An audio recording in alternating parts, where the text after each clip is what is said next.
राधे राधे कृष्ण भक्तों। लड्डू गोपाल के सेवा के नियम क्या हैं? सबसे पहले लड्डू गोपाल की सेवा में लोग यह सोचते हैं कि बहुत सारे तामझाम होते हैं, बहुत सारे नियमों का पालन करना पड़ता है।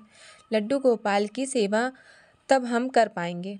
तो आप अपने मन से डर निकाल दीजिए।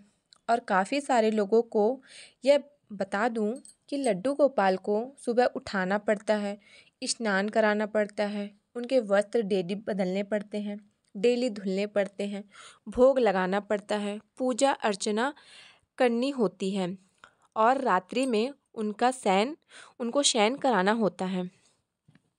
यह सारी चीज़ें सुनकर ही लड्डू गोपाल की सेवा के बारे में उनके मन से ख्याल चला जाता है। कहते हैं इतना कुछ करना पड़ता है तो फिर जाने दो, ठीक है, हम नहीं कर पाएंगे। तो ऐसा कुछ भी नहीं है।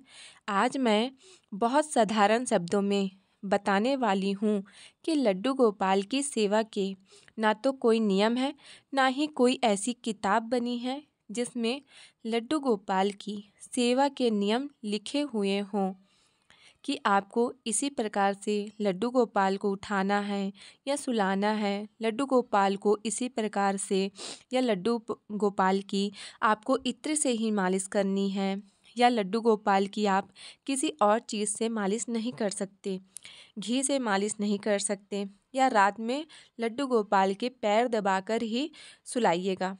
यह हमारी भावना होती है, उनके लिए प्रेम होता है। इस प्रकार से लड्डू गोपाल की सेवा करना है। बहुत सरल नियम मैं बताती हूँ। सबसे पहले तो मैं आप लोगों से यही कहूँगी कि लड्डू गोपाल की सेवा के कोई नियम नहीं होते। बस जो भी सेवा होती है वह भाव की सेवा होती है, बस, और कुछ नहीं। बस इतना जान लीजिए, अगर आपके अंदर जो भी भाव प्रकट हो रहे हैं वो स्वयं लड्डू गोपाल यानी हमारे ठाकुर जी ने प्रकट किए हैं, और आप उसी भाव से उनकी सेवा करते आ रहे हैं। लड्डू गोपाल की सेवा सभी लोग करना चाहते हैं, पर इसका कोई भी नियम नहीं है। आप उनकी सेवा भाव से करिए, किसी भी नियम का पालन करने की ज़रूरत नहीं है। भक्त तो अपने प्रभु को हर समय और किसी भी अवस्था में प्रेम कर सकते हैं। जिस प्रकार माँ एक बच्चे को साफ करती है, प्रेम करती है, पिता प्रेम करते हैं, बच्चा चाहे किसी भी अवस्था में हो या किसी भी अवस्था में रहते हैं तो प्रेम करते हैं। उसी प्रकार ठीक हम सभी प्रभु के बच्चे हैं, संतान हैं। हम चाहे कितने भी गंदे हों या कुचले हुए हों, प्रभु हमें प्रेम करना नहीं छोड़ते। किन्हीं का कमेंट आया है कुछ लोगों का कमेंट आया है कि मालिश कर सकते हैं क्या, घंटी बजाकर उठाया जाता है क्या? तो ऐसा कुछ नहीं है। कोई साधारण तरीके से ही आप उठाइए। आप अपने बच्चे को किसी भी भाव से उठा सकती हैं, डांट कर भी उठा सकती हैं और प्रेम से भी।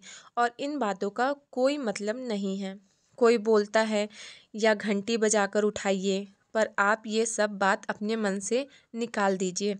आप अपने लड्डू गोपाल को राधे राधे बोलकर उठाइए, क्योंकि हमारे लाला छोटे से हैं।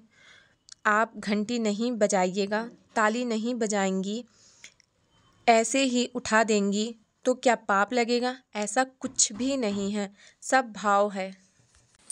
भाव से हम अपने लाला को उठाएंगे तो लाला गहरी नींद में भी होंगे तो वो आपकी आवाज़ सुनकर उठ जाएंगे। आप अपने भाव से लाला को, कान्हा को रिझा सकते हैं। सब भाव की बात होती है। भाव बिना हमें हरि नहीं मिल सकते। देखिए, सुबह बाल भोग में दूध कोई देता है, ये भाव हैं आपके, ठीक है। मैं भी लाल को अपने सुबह बाल भोग में दूध ही देती हूँ। आप भी हो सके तो बाल भोग में आप दूध ही दीजिए। मेरा मन जो होता है वो मैं अपने लाल को भोग देती हूँ। ठीक है। सुबह स्नान कराने के बाद दूध का भोग तो पहले ही दे देती हूँ। उसके बाद स्नान कराने के बाद मैं किचन में सात्विक भोजन ही बनाती हूँ और अपने लाल को वही भोजन देती हूँ। ठीक है, आप भी वही भोग अपने ठाकुर जी को लगाएं। सबसे पहले आप लोग ठाकुर जी की सेवा से डरिए मत। ठाकुर जी को अपने घर में लाइए और उनकी सेवा करिए अपने भाव अनुसार। उनसे प्रेम करिए, उनसे बातें करिए। अगर आपको डरना है तो झूठ, छल, कपट से डरिए। किसी को धोखा देने से डरिए। कोई भी गलत कार्य करने से डरिए। ठीक है, बाकी ठाकुर जी के और कोई नियम नहीं है। आप भावपूर्वक उनकी सेवा करिए। आपसे ठाकुर जी खुश होंगे, प्रसन्न होंगे और अपना आशीर्वाद ज़रूर देंगे। कोई नियम नहीं है, बस आप हरे कृष्ण नाम रटते रहिए। आप खुद देखेंगी आपके आचरण में सुधार होगा और आप कृष्ण भक्ति में लीन होने लगेंगी खुद, और धीरे धीरे गंदे आचरण भी छूट जाएंगे।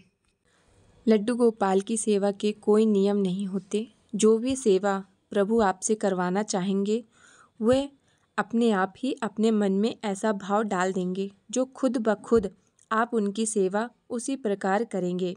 हमारे ठाकुर जी बहुत भोले भाले हैं और सरल स्वभाव के।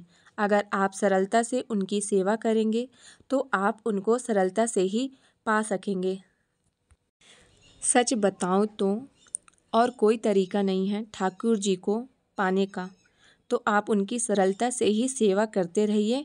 बस निस्वार्थ भाव से उनकी सेवा करें और ज़्यादा कुछ ना कर पाएँ तो राधा राधा नाम आप ज़रूर जपते रहिए। इसी से कान्हा जी प्रसन्न हो जाएंगे।